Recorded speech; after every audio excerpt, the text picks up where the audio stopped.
What's up, and welcome to Nighttime at the Nerd Bar, episode 118. Let's Woo! go. Yes, we're coming to you this holiday weekend, bringing you that Monday energy. If you're joining us live, join us over in the live chat. If you're watching it later, awesome, comment down below. Get into some intros. What's up? I'm Carrie Lane. And I'm Katie Cullen. We're going to be bringing you some anime news. We're going to give our thoughts on the new Haikyuu movie that's coming out real soon. We're going to talk about Demon Slayer, Delicious in Dungeon, and more. So stick around for all of that. Yeah. So let's get into things we're excited about. Yes. All right. First up, things we're excited about. We're always excited about anime in theaters. And a throwback one. GKIDS is going to be releasing Ghost in the Shell 2 Innocence in theaters. It is celebrating it's now the 20th anniversary of this film and is a follow-up to Ghost in the Shell. It is going to be a 4K restoration. So yes. I mean, it's already gorgeous, but even more now. Oh yeah. 3 nights only. It will be June 23rd, 24th, and 26th. So check your local theaters for those listings. And I would say if you want to go, get your tickets as soon as they're available because only 3 days those showings will sell out. Yes. And this is pretty cool too. The film debuted the 4K restoration at the Chicago Critics Film Festival. Nice. That's awesome. And screenings will be held in both English language dub and original Japanese language with new and improved subtitles for the 4K restoration. Nice. That's very interesting. I'm kind of curious if there's like a lot of differences or a little bit. Tickets are already on sale. And as Katie was saying, I would look now because that's in like less than a month. So go check that out from GKIDS. Follow GKIDS for more information. Yes. And just see if there's anything else. I'm intrigued by the fact that there's new subtitles. And I wonder if it's differences in the industry, it's differences in the way that dubbing and subbing and translation and localization are approached 20 years later. Yeah. 2004 was a wild time. Yeah. So. Oh, that hurts us 20 years ago. Yeah. 2004 was a wild time. So yeah, go check out GKIDS for more information. Check your local listings for theaters for checking it out. And again, one more time, June 23rd, 24, and 26. I was like, what days? I was like, little less than a month from now. Little less. I was kind of curious what days. Okay, so that is a Sunday, Sunday, Monday, and a Wednesday. Interesting. So check your listing. So you want to get that weekend show. If you want to get it, hurry up. And then Monday and a Wednesday. Yep. All right. For the BL fans in the audience, you are eating well thanks to Tokyopop.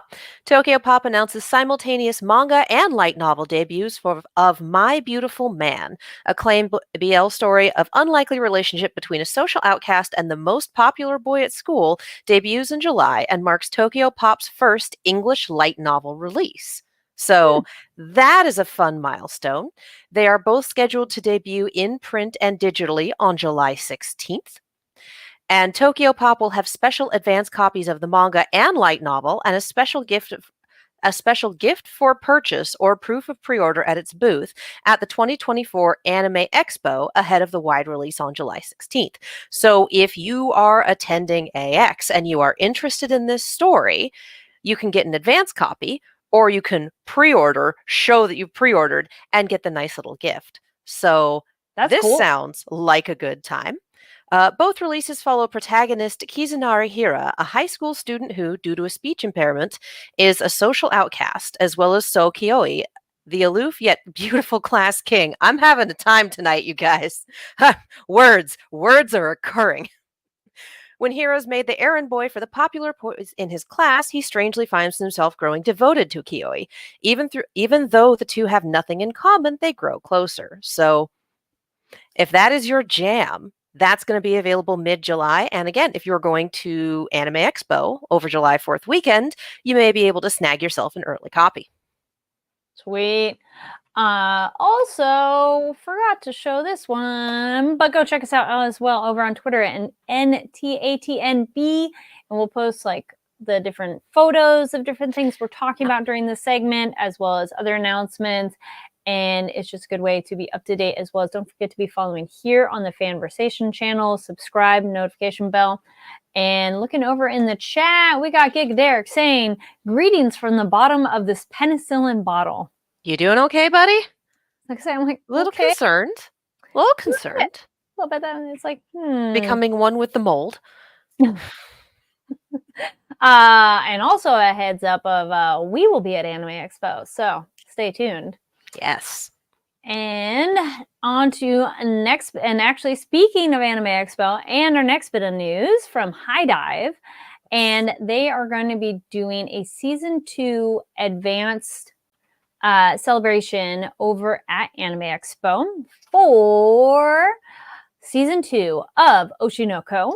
And getting the Anime Expo info real quick here. So season 1, episode 1 anniversary screening will be on Saturday, July 6th at 10:30 a.m. in room 403AB.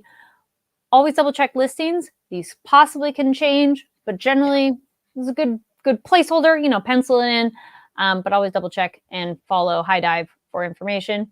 And then the exciting new stuff will be Japanese guest panel and season 2, episode 2 world premiere screening will be on Saturday, July 6th at 3:15 at the Platinum Ballroom. That's over at the JW Marriott, and that's a nice big room. Just the air conditioning is A+. It's wonderful. Just say, for those going, why does that matter? Because it's Los Angeles in July. That is a very good place to have a panel because that's a very nice, very cool ballroom. And just be ready to walk over to there because it's not right next to the convention center if you have not been there yet. So summer marks the return of the critically acclaimed global smash hit Oshinoko. And ahead of the series' highly anticipated second season premiere in July, fans will be treated to a major update on the upcoming season. And so that will be something really exciting, I think, for fans. So check that out. Again, follow HIDIVE on social media for more information. And world premiere screening of season 2, episode 2, and anniversary screening, season 1, episode 1. So I'm like, oh, that sounds fun to watch that way. And for those who do not remember, season 1, episode 1 is movie length. It is, I do not remember the exact time, but it's like 60 to 90 minutes long. Season 1, episode 1 of Oshinoko is a hell of a pilot. Anniversary screening is listed at 10:30, and the panel room / screening goes till 12:15. So that is a nice chunk of time. Yep, that sounds about right. Again, season 1, episode 1 is movie length. I was looking over in the chat. We got real quick. Got Rap Adler. I know what it looks like, but it's simply me trying to share some. I think Joy, but I think that was typo. Joy music video by the music video Ra Ta Ta Ta by Baby Metal and Electric Callboy. Okay, I know those two bands, and the thought of them together sounds really awesome. So I will have to check that out. Baby Metal is very fun. If you have not looked it up, go look them up. And then Electric Callboy is a fun. Imagine like techno and heavy metal had a baby, and it's very entertaining. Very fun music videos as well. All right, next bit of news. That's things Robert's excited about. Continuing on with HIDIVE and returning seasons of ongoing anime, Danmachi, Is It Wrong to Pick Up Girls in a Dungeon returns for season 5 this fall on HIDIVE. So if you have been following the show, you can look forward to another season. I am looking for dates. I saw dates earlier, and I'm having a heck of a time trying to find them. Yes. Yeah, we do know that it'll be coming for a fall 2024 simulcast season. It doesn't look like we have an exact day yet. And to celebrate the announcement, HIDIVE released the first ever English language teaser trailer for Danmachi, Is It Wrong to Pick Up Girls in a Dungeon, Season 5 via its official YouTube channel here. So if you want to see the teaser, head over to HIDIVE's YouTube channel. They will have that for you. And then keep an eye on it for the Season 5 premiere during the fall anime season. And if you want to catch up, 1 through 4 are available on HIDIVE. I was Yes. And you can also buy them via Sentai and other retailers in digital download online stores. Yeah, I Yeah. was kind of curious to catch up as well. So I was like, oh, yay. Yeah, we firmly believe in physical media in this house. Mm-hmm. We also firmly believe in supporting the official release. So it's nice to have these on a streaming service where it's just one click and you're in. Yes. Like, I do like that. All right. Looking over the chat too. Another announcement thing. Gigaderek says Destiny 2, the final shape releases next week. It's the end of the Light and Darkness saga and the original 10-year plan. Bungie. Oh, Bungie have for the game. Yep. Tells you how much I'm like, what am I reading? Yeah. Yep. Nope. I'm too steeped in gamer culture to not know Bungie when I see it. Yep. Okay. And then I'm just making a little banner, moving that over. Okay. Next bit of news, because then we're going to talk about Haikyuu. Yes. I have seen different spellings for it, so I don't know if other people have seen that as well, because I've seen double U's. But this is what the poster has. I'm used to seeing both U's. Yeah. And I think, English language translation only has the one. And that's something I see a lot in anime titles. So that doesn't really surprise me. But actually, I was going to say, I'm like, wait, I'm going to update it because the flyer for it has it this way. Yes. Yep.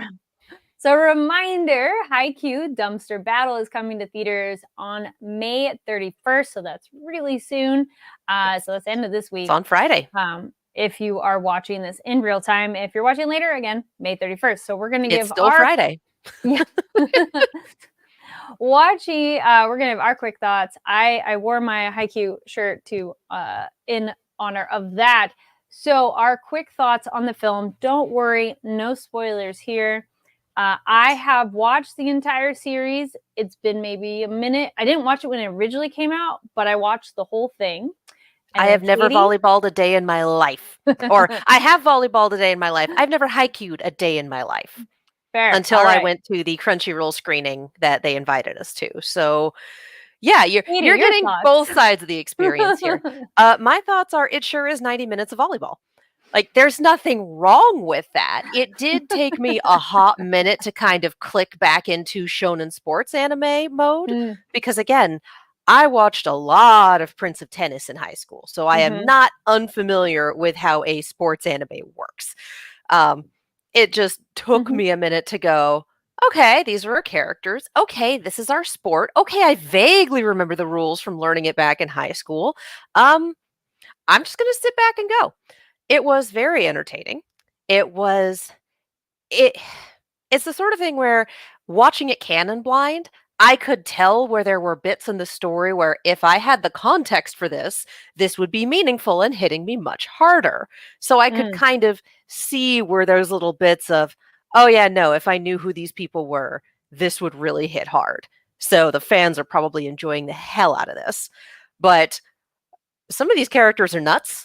As you do in sports anime, some of them are just like, oh, that's a personality. I like that. I would like to see more of this person. They're not on this team. They're not playing in this game. I'm not going to see more of this person. Dang, I liked them. But yeah, it is extremely sports anime, but it is a good time. And if you've never watched Haikyuu in your life, you can go see this movie and be like, is this an anime that I would enjoy? If you watch out of that going, 90 minutes of volleyball was not enough. I need however many hundreds some odd. How many episodes of Haikyuu are there? That's a good question. I'm like, let me look real quick. How long? Because it's been a minute. I'm like, what's their total number? 90 minutes of volleyball is not enough. I need multiple dozens of episodes of volleyball. Yes. Then you can do the thing. So yeah, for someone with no context, it was a good time. All right. In the manga, there's 45 volumes. It originally came out in 2012 and went to July 2020. And then there's an anime film before this one. Okay, there's a couple films. I'm like, wait a minute. Where's down to the just tell me how many episodes there are. There we go. 85 plus 5 OVAs. Dang. There we go. So yes, if you want multiple dozens of episodes of volleyball, If you go see this movie having never seen a Haikyuu and you enjoy it, that's your jumping on for the season. If you go see this movie and like that's fun, but I don't think I want to watch all of Haikyuu, that's also valid. Regardless, it's a good time. If you've ever done a sports anime, it's a solid sports anime movie. All right. I was curious if did you catch on to the cat and crow visuals? Oh my god, yes. And also knowing the minimal amounts of Japanese Okay. that I know. It's Mhm. like, all right, no, they're named cat and crow. All right, I got you. Okay, good, because I kind of was wondering that too as I was watching. I'm like, this is pretty like there. So context-wise, then I was curious for you and then our audience. If you've watched the series, it's very enjoyable. Yes, it is so many nostalgia-y things that you're like, ah! But I do think they do a good job of showing you because like the characters get the watery eye too when they're like excited for a moment and kind of tells you, okay, this is a big deal. But yeah, you don't have that same 85 episodes and multiple films behind you, like building that up. But I think they did a good job of having some flashbacks, especially if you've been a minute since you've watched stuff. It's kind of like, oh yeah, here are those moments that really kind of built up to where we are now. And it's all the people you know and love. Then there's random moments of other people that if you don't watch the show, you would be like, I probably should know them. And yes, the people on the sidelines. And the thing about it that I'm a little bit like, oh, that is interesting to have is this is not a continuation of the show. This is more how in the series they have their tournaments, they're going further and further along. This is just one match for a whole movie. And Yeah, 90 minutes of volleyball. yes.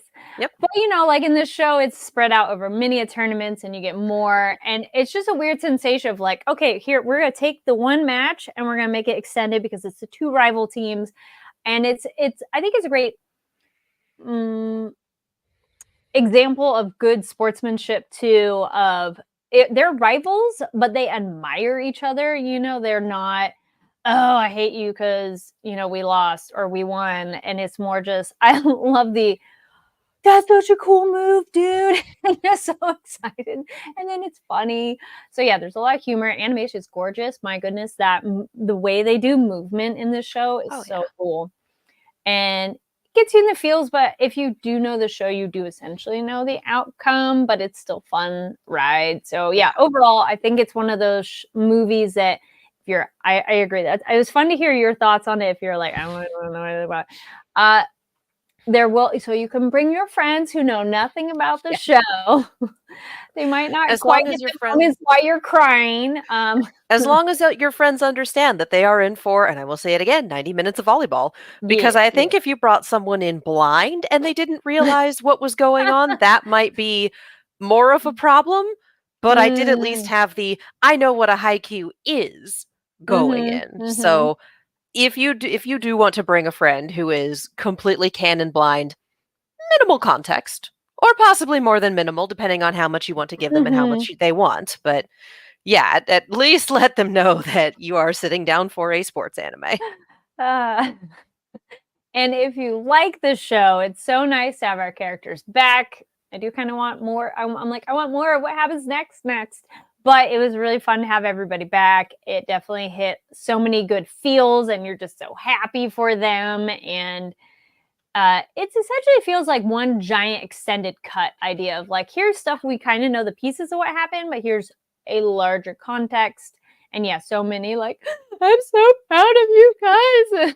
Well, Everyone inside. Yeah. again, as someone with no context, sitting here and watching the very extensive after credit scene and going, all Oh, right, yeah. so we're setting up for another movie if this one does well, right? We're getting another Yeah. movie?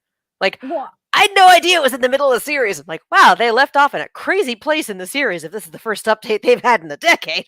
But all right. Like, yeah, I am curious on that of like why this extended versus continuing on with the show. why not? I have not done some extensive research on that, but if anybody's seen some commentary on that, please feel free to share in the comments down below. Like, But if overall, yeah, if the show hasn't adapted all of the manga that's available, then it's entirely possible that what's next in the manga after where the show ends doesn't lend itself to a 90-minute contiguous format in the way that just That's focusing true. on this one big match does. Yeah. And there's so much build up too, because it's like two teams that are rivals, but they have trained together. So it's an interesting kind of dynamic too, because it's not purely like one side versus the other side, because no, they did training together. So, because it's how you can get stronger. But yes, in the end, very entertaining. If you're a Haikyuu fan, it's so nice to have everything back. And go check it out on May 31st in theaters. Go check out your local listings for it. And when you see it, let us know your thoughts on the film down below. All right. And then speaking of things from then theaters into shows. Yes. I was going to say get into our Demon Slayer and characters being back. We're doing Demon Slayer first. That's how I was feeling, but we can't. I'm like, how do we feel? I'm feeling Dungeon Meshi first. I'm feeling that Dungeon Meshi is definitely our shot, and that Demon Slayer is definitely our chaser right now, which is not what I expected, but here we are. Quick thing on that though, Rob Adler says best case is we're getting a whole bracket season of games equals one movie. That is a possibility too. I'd be curious to like the next set of games, put that in a movie versus the show, because also on production level, possibly making one film versus having to make mini episodes. Good question. But I'm wondering if this movie does well enough, will it push into, can we renew the series? Can we finish adapting it? Yes. Good point. I don't know. Again, not pretending to know anything about Haikyuu here. Just so just kidding. Pivot. We're doing Delicious Dungeon. Yes. Yes, we are. But yes. I love Kabru.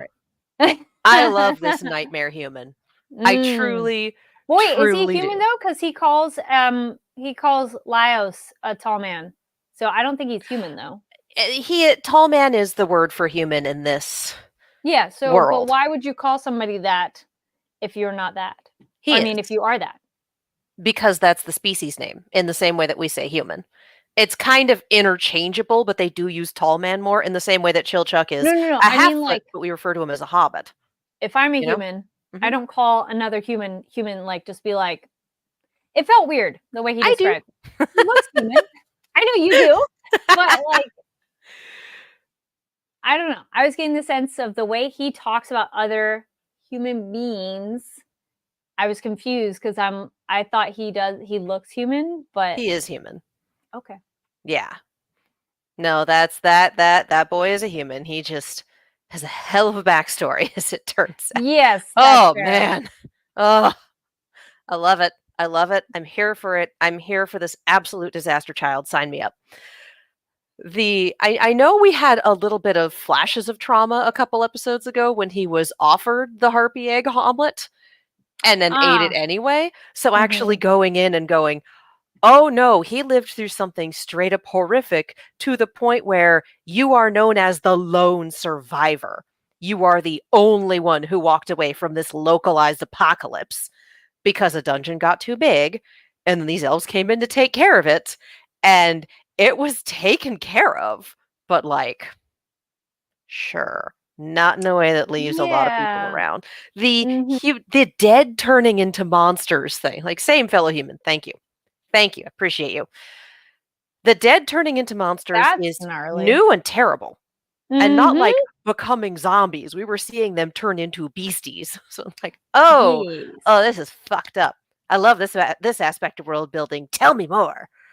Yeah, and the elves were like, oh, great, not again. So. Yeah.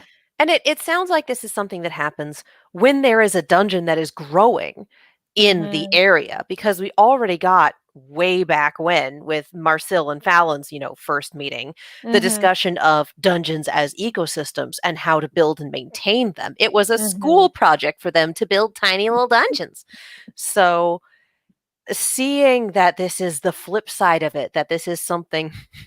This is the Jurassic Park, the dinosaurs have escaped the enclosure side of things, Yes. Where it's gotten too big. And Kabru making the point of when it grows, it needs the most nutrients. This is what happened in my village because all of the violence and going in to do it at that time fed it. and then it Mhm. spread and turned again.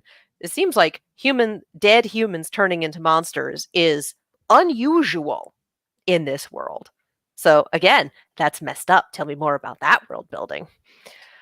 But yeah, so he survived a singularly known tragedy, was raised by elves for a few years from the sound of it, was not able to join up with the squad that ended the dungeon because he wasn't an elf, and then just kind of went, okay, I'll do it myself, even though I'm not great at doing it myself. He Like tries. he has been struggling to find his role in things. This kid has I say kid, I don't know how old he is, young adult. He looks This young. guy, this guy. A lot of people in this show look young and That's they're true. not. It's just I'm not going to pretend But to be if good at he's a that. human, he should be younger. He Yeah, seems yeah, younger yeah. than Laios. Could Maybe. be. Who knows? Yeah. I'm sure there's like character profiles that list the ages. I don't go Yeah. googling things because then I get spoiled, and I'm trying not to do that. Yes. Oh, yes. But And yeah, then, in case y'all are new, no spoilers, please. We're only covering these episodes. Thank you. yes. So he has such a mind for how people work and for manipulation and just figuring things out. Like Mhm. he's wasted as a dungeon crawler. Like he's an Mhm. intelligent combatant, and we see that when he slips off all his armor and goes to do a sneak attack on biblically accurate Fallon while she's Mhm. distracted. It's Mhm. that sort of it's not going to work because of how she's built, but it's a smart way to go because he fights smart. Like his Mhm. entire system is just maneuvering around people, using people to the best of their abilities, putting them together with other things in order to succeed. Like this is his skill set. He's smart when it comes to people. And the fact that he can't find a place for himself in all of this, that everything he wants to do is trying to do something else, be something else. You're not an elf, so you can't be part of the Canaries. You are not strong enough to take down a dungeon yourself, and everyone you join with doesn't work out, not strong enough either. Still doing your best, but not quite making it. Like, we have not seen Kabru's full potential yet. And I am so excited to see how Machiavelli this guy is going to get. Like, I love Mm. characters like this. They are fun. He did seem to read the elf room very well. I like seeing all Oh, the yeah. different elves. That was fun of like, ooh. Had a full moment of put on a shirt. Who are you? Yes. It's like excellent tattoos. I'm sure they mean something very interesting that we'll find out at some point in our lives. Put on a shirt, dude. What the hell? Yeah. And the one elf that got up in his face and called him out for like, you are up to something. Mhm. It's like, fine, do your worst. Let's see. That challenge. And that was also, for one, someone who looks like he needs about 3 good meals and 5 days of being comatose. Mhm. And, He had health cards. oh my god, he does not look good. No. And also, the only person who was not interested in, "Oh, you should go see the vice captain. Oh, it's been a minute. Oh, you're that guy." Immediately went back to, "No, business at hand. Explain yourself." Like, Mhm. no nonsense, no nothing. Like, again, I'm intrigued by all these elves, but also just the really, oh, what are country borders when it comes to the lives of people? Just And the fact of how they mhm. how they can grow so old that they are all other beings are essentially children to them, and Yep. you kinda go, eh, I mean, the eh." comment about how elves and dwarves see shorter-lived races as children, Mhm. and then we turn around and apply that to our party, and we see Team Dad Senshi, who may or may not really need to parent everyone the way he is. Like, I Mhm. think Izutsumi would be the one who benefits most from Team Dad Oh, Senshi yeah. specifically. Yes. And we have Marcille and her running at a different speed from everyone else, and the trauma and the bits that live in her brain and her entire driving force to figure out the magic of the dungeon. Like, Mhm. yeah, it would not surprise me if this is what drove her into, no, I look into ancient magic and here's why. So, yeah, I really And do appreciate the world building in this, just going into how your species lifespan works to determine your thoughts on everything, your worldview, your approach, I like it. I like it a lot. And Chilchuck looking like a child and not being a child, because then he gets Mhm. treated differently as well. Mhm. Also, speaking of Senshi, gotta love the objectification of Senshi often. Just lying in that model pose. Yeah. Amazing. Shirtless. Perfection. Let's go. I love that we're showing this character as like it's one of those, it's sexy and but like nothing's happening though, so it's so Yeah. Yeah. funny. So he is just in the pinup model pose. I'm like, I Yeah. love this so much. Yes. Bless. Yeah. Yes. So back to, and then speaking of Marcel, we got Marcel is a cat lady. The party is her cats. And, there's a thing to say about herding cats here, but True. let's be real. Cat. If anyone is the cat herder in this party, it's Chilchuck. Yes, he's the one who's It's all right, Chilchuck. kids, let's go. It's like we found the responsible adult, and it is this man. Yes. Mhm. I like that we finally addressed the ghosties, that they are Yes. not his hallucinations. And he goes, "Oh yeah, guys, I've been seeing this the whole time." I And the like that. ghost. I also did love like Izutsumi doing the cat thing of like Yeah. seeing things that aren't there. Like, no, that is extremely cat. I love all of the cat behaviors that they put in her. Like, Mhm. no, this works. This works. Yep. This is very been an animal rescue for 10 years. That is all extremely cat, and I love it. Yeah. And our ghost, I love the exchange with that So mad. too. Of, oh, you've just been ignoring me this whole time. Like, so you And could hear me the whole time. Like, yes, I just thought you were a hallucination. He's and also mad that I think he might be evil. Like, okay. yeah, I like the little anger, like Yeah. surprise. Yeah. And even the I'm talking to him too casually. Yeah. Oh, that did not show up in the dub. Oh, Yeah. in the sub, he said, Laios mentions he's upset that I'm talking to him too casually. Ah, So, fair enough. which makes sense because then he is more friendly and he's not talking to him as someone who is clearly older and like respectful is how Yeah. I felt that was. And it was just comedic of the others, like, okay. And Yeah. I do I like them bringing up that it's the same ghost that saved them from the squishing wall trap, and mhm. the same one who popped out where the dragon used to be and went, "Hey, the lord of the dungeon is on his way. Move your Mhm. ass." And can we also talk about the really cool ghost teleportation capabilities of Yeah. that's cool, of like, wait, can we travel through the dungeon purposefully this way too? Could they request like, hey, can you take us to this part? Because it looks like they're in some kind of alternate dimension when they went, which I know they were going to a particular area, but Yeah. what is the other travel like? Yeah, where the hecky in the dungeon is this? Is this a floor that is accessible to other because they Yes. seem very surprised to see anyone come in from the outside. Yes. And we And they also had said the people previous haven't made it mention out that much. the floor that they were on with all the ice and snow where they'd initially fought the red dragon was the furthest that anyone had ever gotten. Mm-hmm. So part of me is like, well, has anyone accessed it yet? And then I immediately answered my own question.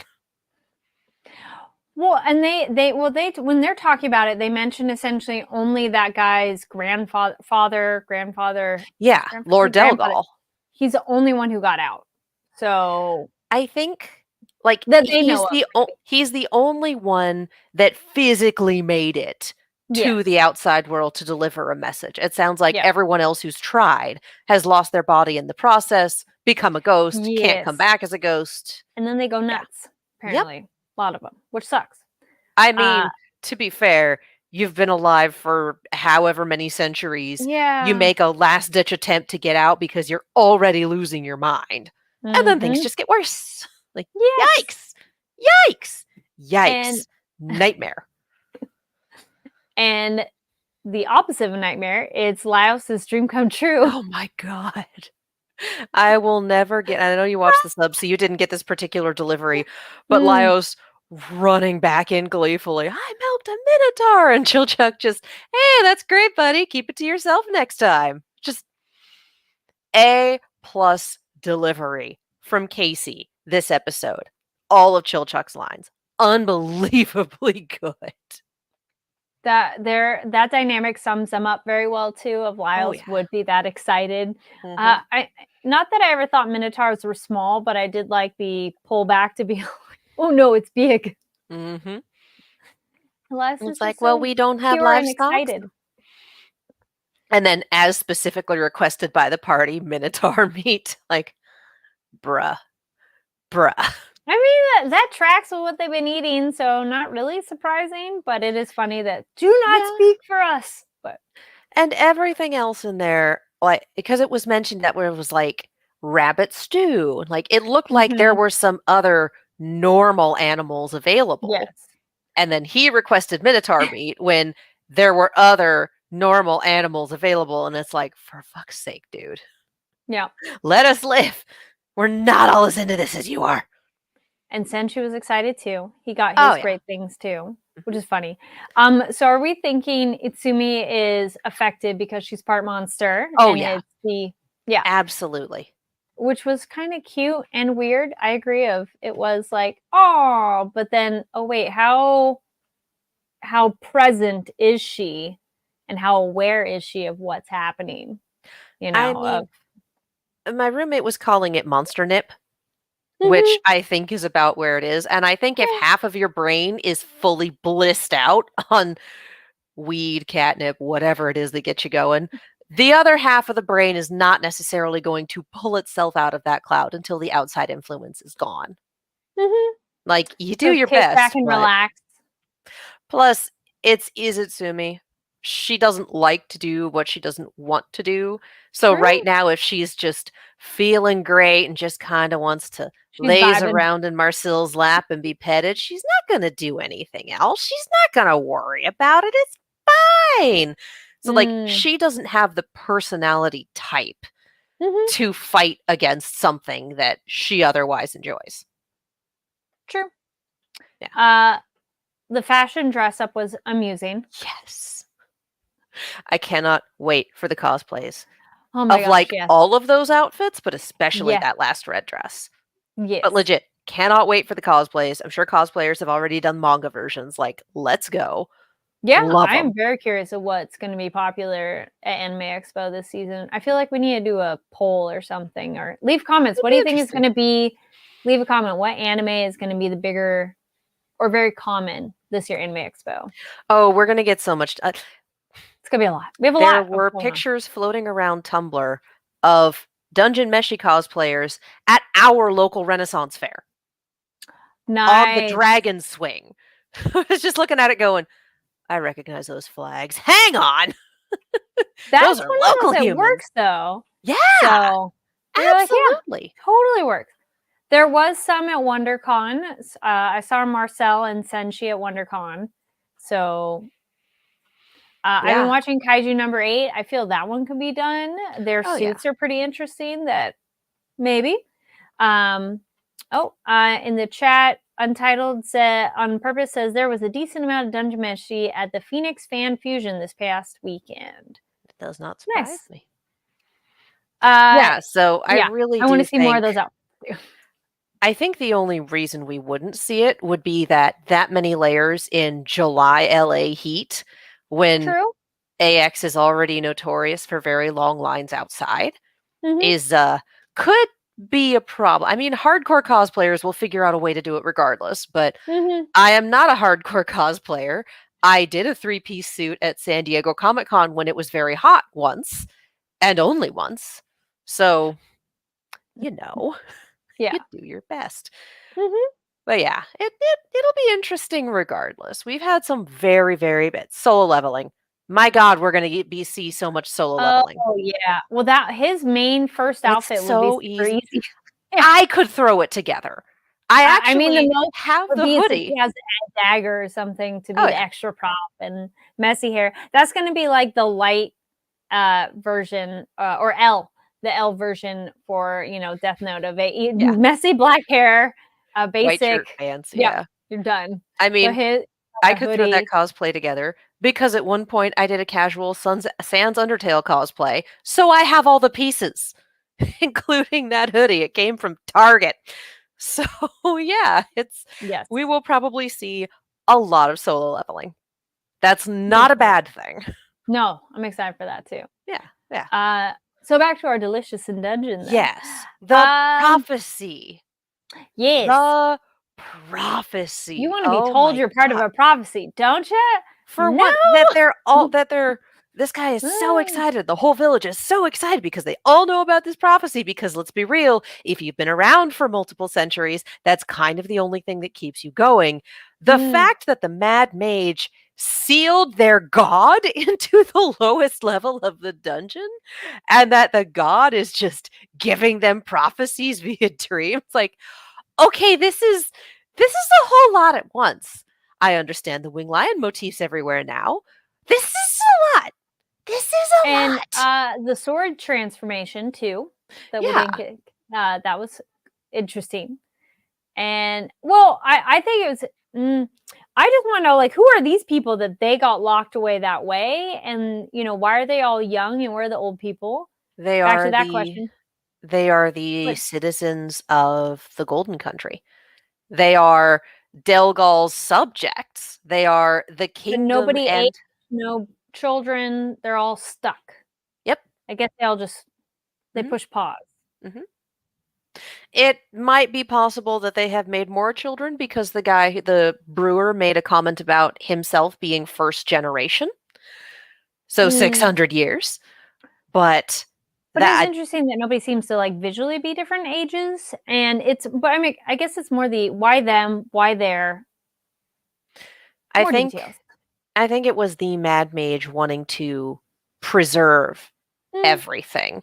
Because we did get the comment from Laios about the Mad Mage was there for Delgal's birth. He saw the previous king get murdered, so he's probably very about trying to keep track of everything, about trying to keep everything preserved. That's why he has all the monsters going crazy trying to find Delgal, because Delgal got out of his little fish bowl of people and went to go get help.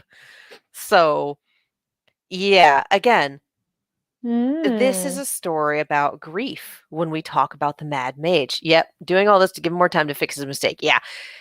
And again, this is a story about grief when it comes to the Mad Mage. This is him never dealing with all of this or not dealing with it well and turning to power to try to alter reality, because that seems to be what what ancient magic is capable of doing to, fix whatever's going on. So again, this is a guy not handling loss well. And unfortunately, making it everyone else's problem. So again, I will be very if he's too far interested. gone. Can they even talk to him at this point? I think you can. I mean, they did talk to him. It was not a productive conversation. I don't know if anyone can talk to him in a way that he would listen. Yeah. Like, you can talk to the guy for sure. Talk at but him. Can you talk with him? He's operating on a very, very different set of rules from everyone else. And he is powerful enough to try to make everyone else play by his rules. Like, we already know that Marcel wants his spell book because she's seen the ancient magic that comes out of that. So, man, I do think at this point it is defeat, because I truly don't know if there is a way to talk him down because of how set he is in his ways and how powerful he is. Because when you're that powerful and you can just run roughshod over everyone going, hey, maybe don't. Like, who are you going to listen to? How do you defeat that too? I don't know, man. You come up with something. It might involve freeing the god from the basement. Maybe having basement god on your side is a good way to go. Okay, so Rab says more like once they fix everything, it won't matter because then it'll be as if it never happened. Maybe. This is the point where I ask if you're theorizing or giving us spoilers. Because I'm uncertain how much context has been applied. True, like what's in the manga versus like what context has been dropped. Yeah.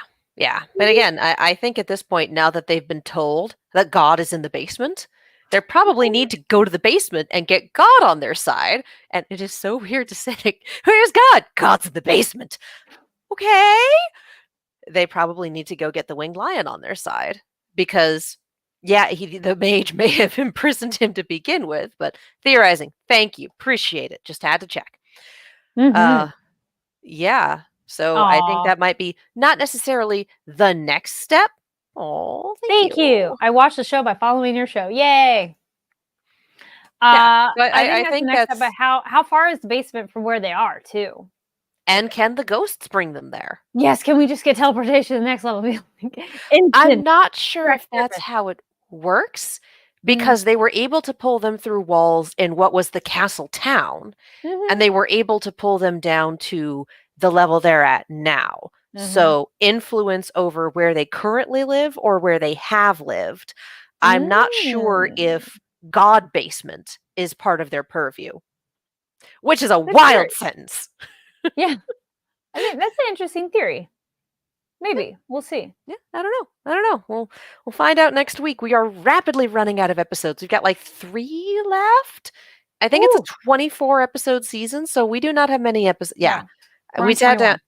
Yeah, we sat down and did the math. We got 3 episodes left, so it's going to see us partway through June. Damn. Really hope that Trigger has already been renewed for a season 2. Like, I'm hoping what happens, Woo! because this is what happened for Shangri-La Frontier and Solo Leveling, is that the day that the last episode of the season drops is also the day they went, season 2 renewal.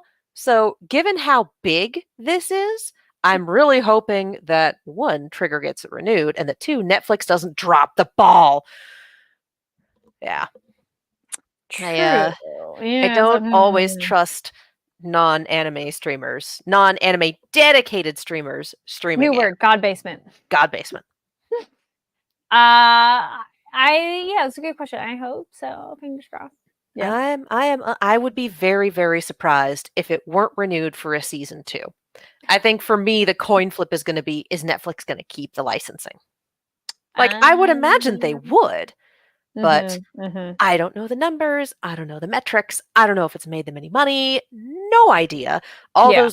All those factors that go into the decision making for licensing things. I have no clue, and I'm not going to pretend like I do. So yeah, we'll find out. Well, But anything else on this episode before we move on to our next show? I feel that was what a all the big things. crazy episode. Yes, Just truly crazy. Yeah, indeed. I will say though, one thing Oh, where I did go back and do some checking hmm. is Senshi bringing up, "Hey, I remember what you said to the orc chief about Oh, the yeah. dungeon," and then, What did he "Hope say? you have some time to think about it." And it was basically Lio saying, "I am going to spend some time thinking about, okay, if I do wind up becoming the king of the dungeon, what will I do with it?" Evidently, that hasn't been the case, but I also can't Mm. really blame him because biblically accurate Fallon is a hell of a thing to be thinking about. And yes, I can see why he's worried. So, All right. I don't think Lyos wants to be king, so I'm kind of curious with that of he yeah, wants to be exploring and do things, but we'll see. I think I would rather have Laios as king than say Kabru or Mm. Toshiro. Mhm. Like there's definitely a few characters where it's like you're a good people. I don't think I'd want you with that much power. Like, Mhm. True oh dat. my god, I would not trust you with that. Lyos would be better in that sense of like pure of heart person in charge of Yeah. he's not Someone power who would not hungry actively take power and then and beat someone over the selfless, head with it. which Yeah. uh Kabru has mentioned too. He's like, I met them, and everybody else he had encountered going into the dungeon was so obsessed and self-centered, and Lyos is not that at all. So, Yeah. Yeah. uh, But we'll see. yeah. This All right. absolutely bonkers ass show. I love it so much. Yes. All Yes. right. Speaking of bonkers, um, that training regimen. This was such a sweet episode. It truly was. It was very entertaining, and I admire and I would like to retain that overabundance of enthusiasm and optimism that our Tanjiro Golden Boy has. He is so excited to do everything. Had been gleefully referring to him as the teacher's pet once we started getting the montage of him just blowing past everyone. And it's that interesting mix of absolutely these other members need to know, oh no, how deep you're in it. But it's that thing of, do you take that and you become inspired, or you go, we're fucked, and just give up? And of course it is Tanjiro giving that, just being his wonderful self that essentially inspires them, because he was like them. So they get to see that. So that was adorable, because absolutely it makes sense of, yeah, we have no chance. And then they have how can we even fight a Hashira? And I was like, well, if you think you can't fight them, how the heck do you think you're going to fight any of the low-level demons? Loved the night training sequence. Absolutely. Yes. Let's do training that's actually like what's going to be happening. Yeah. And what I love about this, and I'm kind of want to like tie all of this together, is that we talk about our teal-coated, optimistic soft boy shonen protagonists. We do. We love them. And that this has been his strength from the get-go. That it's been the compassion, that it's been the enthusiasm, that it's been the caring about other people and truly believing that something can be done. And instead of using that belief as a rock solid foundation to build everything else. So we've seen this from the get-go when we first introduced Inosuke, and instead of throwing him out on his ass for being terrible, he uses his big brother skills to just kind of manipulate him into what he wants him to do, but also fold him into the party and take care of him. Even more just recently, earlier this season, we saw him telling Zenitsu, like, hey, I remembered what you taught me, and it helped me. So thank you. I wouldn't have been able to do it without you. And that bit of confidence to someone who truly is a one trick at this point, kind of always has been, and is able to take that and go, oh, okay, I'm only capable of the one thing, but it helped, and was walking on air leaving that conversation. So then we apply it larger here with everyone who's training, seeing this is what he's capable of. This is what you need to do to be at that level. There is another level there. And instead of them going, well, I'm never going to hit that, it turns into everyone at this level might actually be able to do this. I may not get to that level, but I need to get to the point where I can help, where I can provide the kind of support that will lead everyone to the victory that we need. So that turnaround just from Tanjiro being there for what, like 3 days? Yeah, 3 days, 2 nights, your average weekend vacation. Yeah. And tying all of that to end of last season, beginning of this season, the marks appearing, where it's always been when someone manifests a mark, everyone around them starts getting it as well. So having hammered into the ground that Tanjiro is our soft boy shonen protagonist, that his belief in other people and that his willingness to do things and belief that things can get done is his greatest strength. And we've seen that so often throughout this entire show. Yep. So to have that continue to be, oh, this is the mechanic, the scar on his forehead is a mark, and we start seeing other people manifesting it around him. Like, yeah, maybe all of our Demon Slayer NPCs are not gonna get it, but they're still getting the benefits of being around him and being inspired by him. So he is the catalyst that we've been waiting for 1,000 years that's gonna light everyone else on fire. And they need we've talked about it before, but in general, the rest of the core all need to be better at their training anyways, as we saw evident of Spider Mountain. So, which that was definitely not odds in their favor, but there's no reason for them not to continue to grow. You may as well get stronger. Yes, here we go. Infectious protagonist. Yes. And then from Giga Derek, and then No Lara says, I love how happy freaking Tanjiro was when training with his flashy bro and teaching everyone, hey, catch up, guys. Yeah. Yes, it was adorable. It's so sweet, and it's genuine. It's just who that's he what makes is. it work. Yes. Yeah. It's not some artificial or the toxic positivity. It's he really does believe in himself and those around him. And it's like, all right, let's just do this, everybody. He's just so happy, which is Yeah. adorable. Teacher's pet in not a bad way. And he's so excited to show up. Yeah. And he's like, I'm ready to learn. It's like, no, I'm here for this. It's going to be great. Come on, guys. And it's also what flips the switch for the rest of the core from, well, I have to do this to I need to do this. I want to do this. I want to get to that level. I want to be able to help. And this is the first step along the way. So instead of being dragged into it, and again, we get that conversation about, hey, can I take your night patrol? No, because night patrol gets to skip morning training. It's like that being the mentality, and then flipping it into, oh no, we actually need to do better, and we want to, because we've seen for ourselves what is possible. And the fact that they got this demonstration in a way that was in a situation, that's the word, that was not life-threatening. Very intimidating, but there was not an actual upper level demon floating around there. There was nothing that was going to actually murder them. It was just, we get to see this in a safer than combat with a demon situation and go, oh. So there's room for, there's room for errors, there's room for mistakes, but there's room for improvement. So yeah, what? Oh my goodness. And Laura says, Tengen was so proud of his boy Tanjiro, like a proud brother figure. Like, that's my boy, yes. And of his other troop members and how he's doing a little bit of the tough love. But realistically, they need that, though, because they can't be slacking thinking, oh, yeah, I'll just kind of catch it. No, like, you're going to die. So we have to have this. That is why this is that intense. Speaking of at night and upper level, we had an eyeball following people around that had a 4. Labeled 4.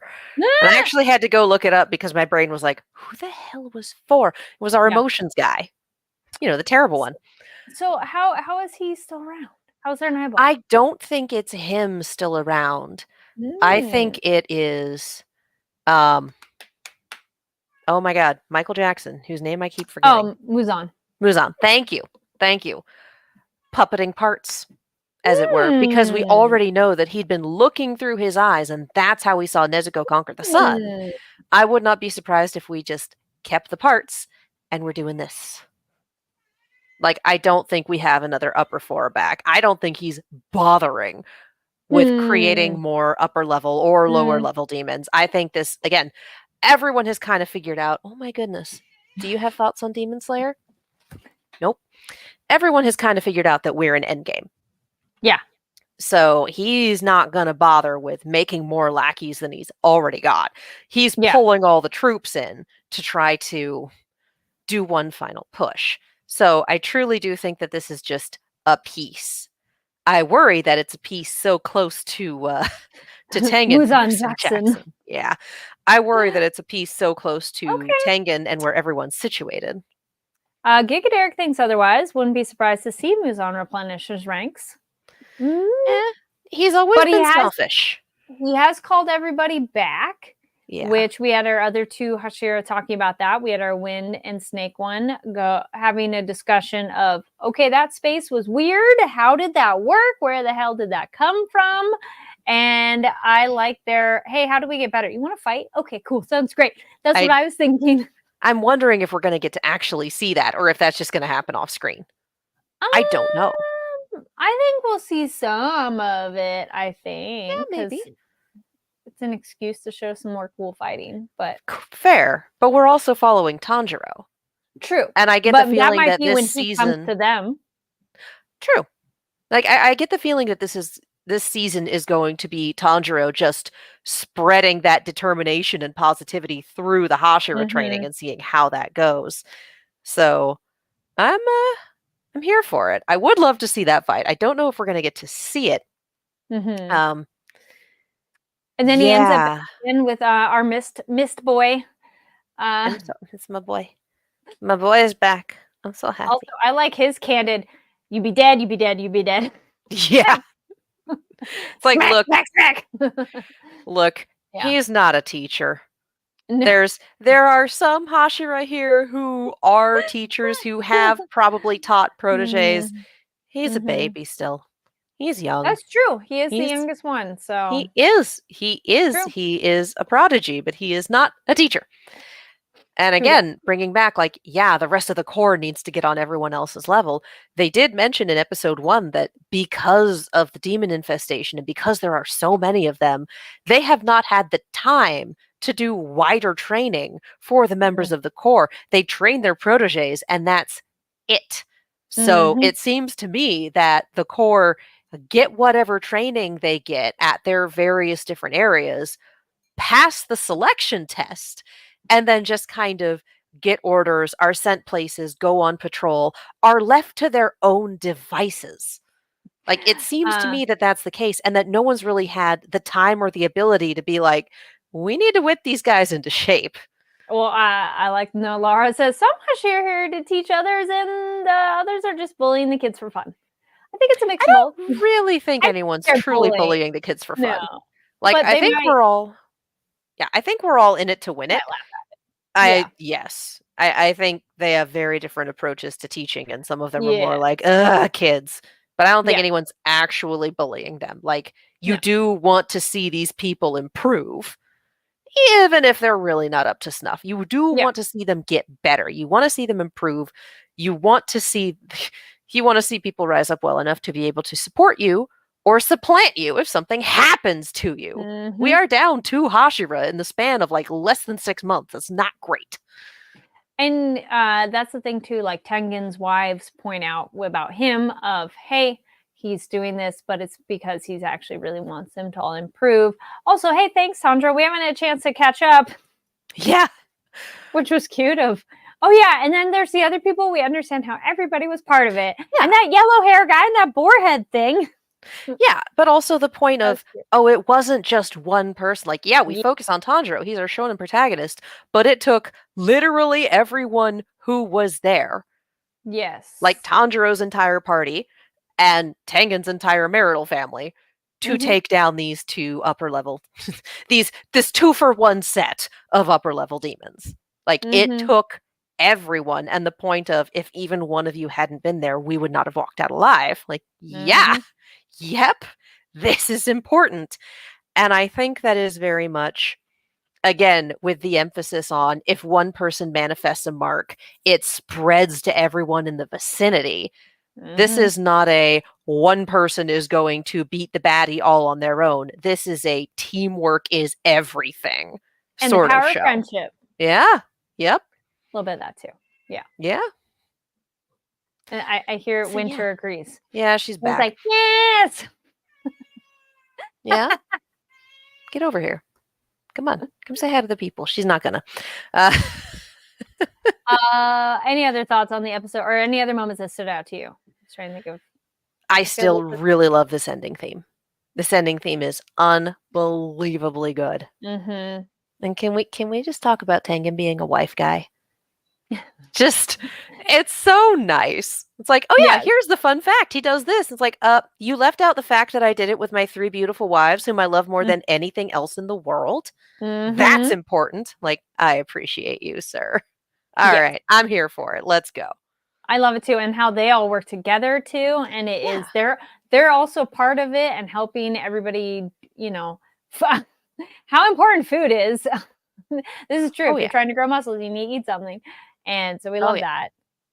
that. This is more last week too, but yeah, no, Laura, Gyu talking with Sandra was cute. Oh yeah, We did yeah. get We that. did the We got food. the We had cut-in. The the soba.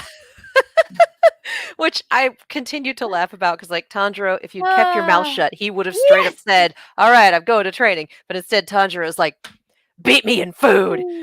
Yeah. And just the, okay, well, if you can do both of those, I'm tapping out after this one. So Mhm. here's your win condition. Here's the finish line. Good luck. And then Yep. the cut in of him sipping tea and Tanjiro just on the table. Yes. Excellent. Uh, But yeah, everyone with the potential for to be a Hashira has kindness at their core. I love Also, this.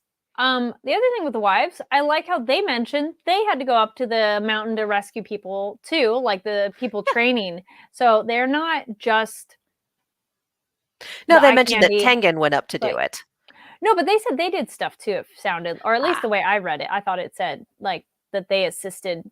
He waited to eat, and I thought it sounded like they helped doing something too. But I thought it either was way, just he team waited effort. to eat, and then at the end of the day, he went, "All right, this guy's not coming back," and went up to get him himself. Oh, interesting. Giga Derek says, speaking of teaching, didn't our stone Hashira mentor the gun-breathing kid from last season? Did he? I don't know. I don't feel we saw that as much. It's entirely possible that it was in an earlier season because really, how long has it been since you've watched season 1? Been a long time for me. Yes. Yes. That's a good question. I truly do not know. Yeah. I have no idea. I do love gun breathing kid though. He's very fun. We need to bring that back and get some more with him. Yes, yes. He should be healing up soon then too, and then we had our others training, but we're on pause with those characters.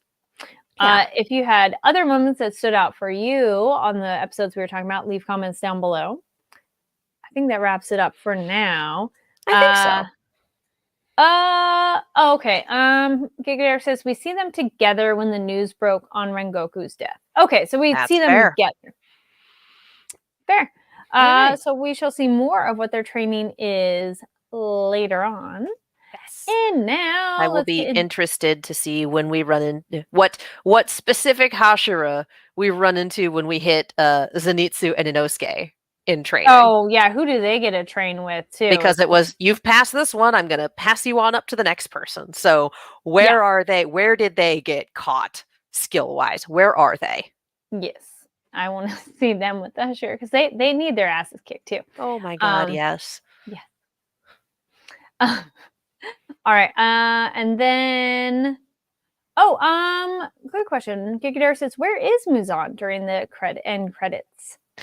To me, that because of the way they cut it, it reads as on my way to murder your family. I take that too. Yep.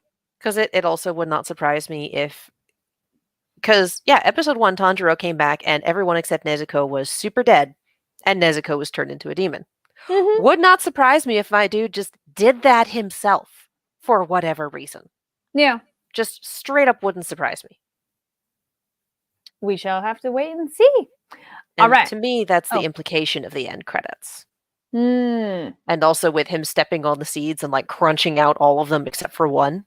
Like, I really do love that ending theme. Hyde is an amazing vocalist. Billie Jean is with Muzan is with Billie Jean. She's not his lover. All right. So some stuff you should check out. This is other games, movies, books, whatever that we're checking out that we think you should check out or stay away from. Those don't happen that often, but occasionally. Yeah. All righty. So, I finally finished Vincenzo and I love it so much. And everybody should go watch this show. So it's on Netflix. If you've not heard me talk about it, I've talked about it a lot. It's a Korean drama and it's action, mafia, courtroom drama, lawyers, corrupt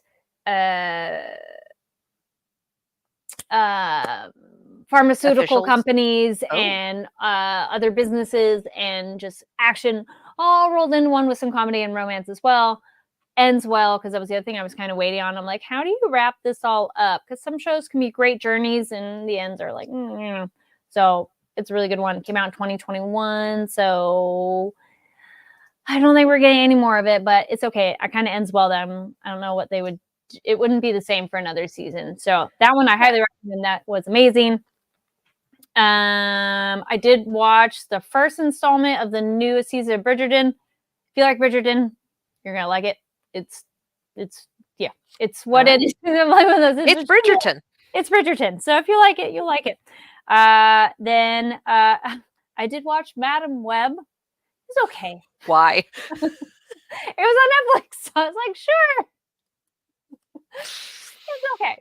You know what's funny? It was more, there were like small things that annoyed me so much versus, sure, there were bigger, lazy kind of plot things of, okay, this person has to get here and we're going to skip all the how you could possibly get there. We're just going to have them be there. All right, whatever. Okay, whatever. But they have things where people are in the woods and they have a fire that they made and they leave the fire and go away. And I'm like, at least as a Californian, you don't leave a fire unattended. What is wrong with you? And I just was thinking, oh, they're going to snuff out the fire before they exit the area. No? Okay. And other things like that are maybe it's just too grounded in real world that it's, it bothered me so much. Rab says, "Oh, Madam Web, I'm sorry. I'm happy you're doing better." Yeah. It was yeah. It wasn't the worst, but there were definitely problems. And then last thing, I started Hiramundi, which is a Indian language drama or Indian filmmaking film show. It is very extravagant. It's historical fiction.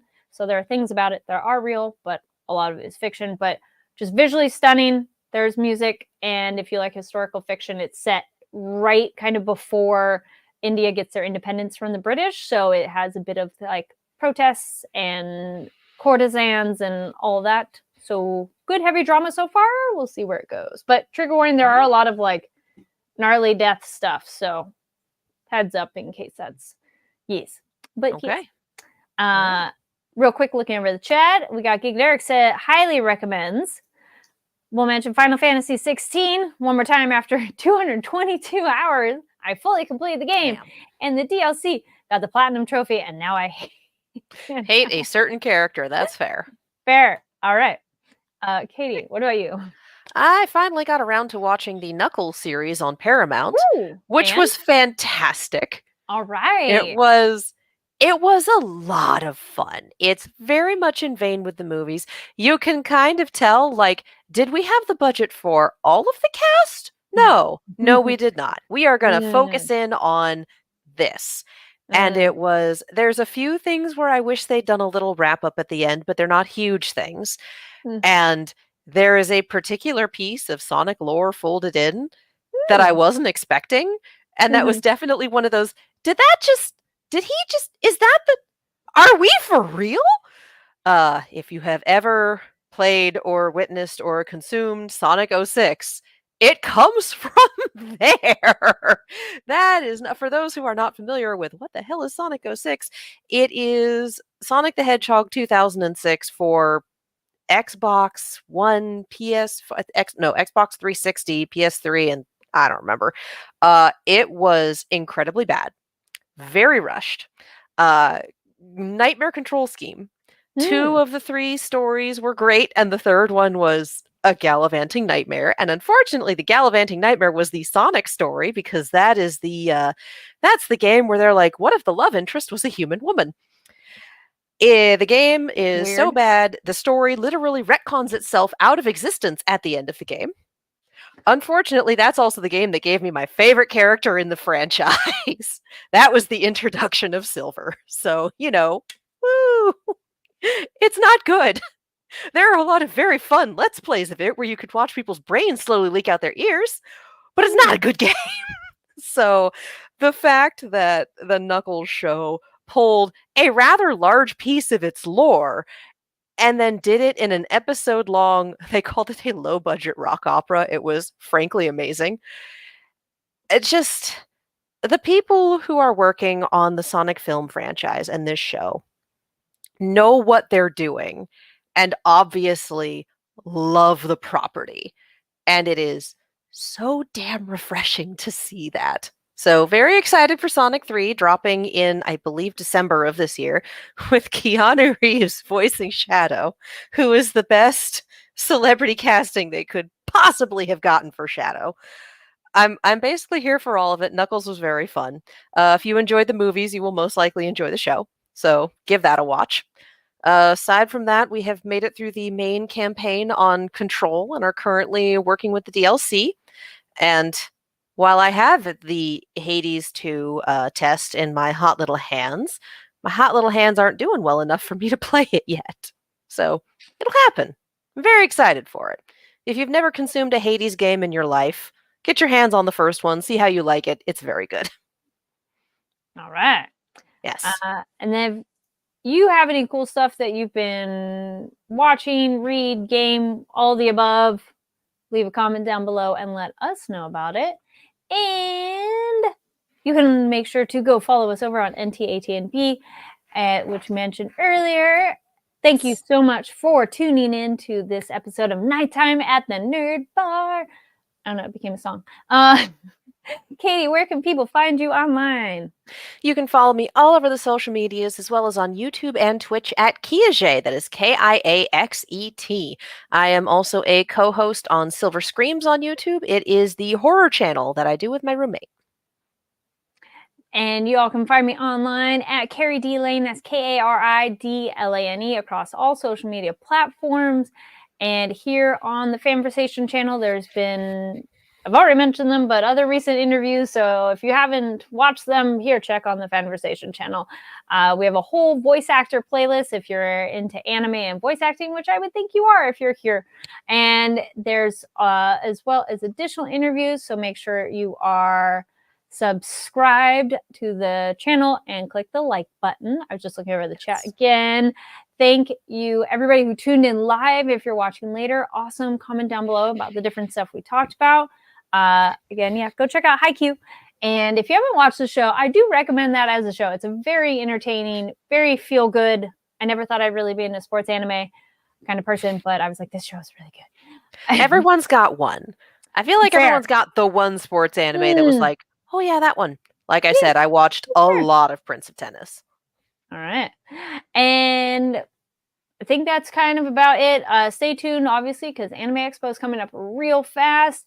And we will have stuff for you. And we'll let you know as that gets closer what we'll be doing. And again, thank you so much for tuning in. We'll see you next week. Bye. Bye.